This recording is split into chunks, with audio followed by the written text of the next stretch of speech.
อบาดเลย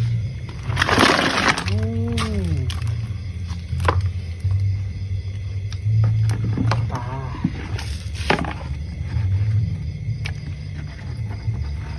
ไปเต็งปลาก็จะตายไปแล้ว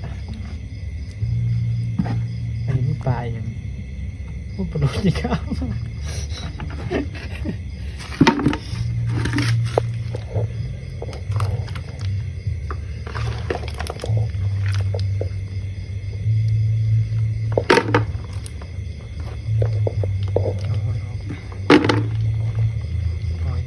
กูขึ้น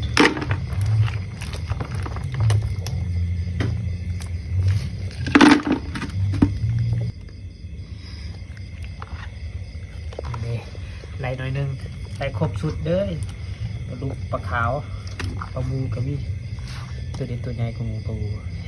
ตัวนี้ก็ปลาดุก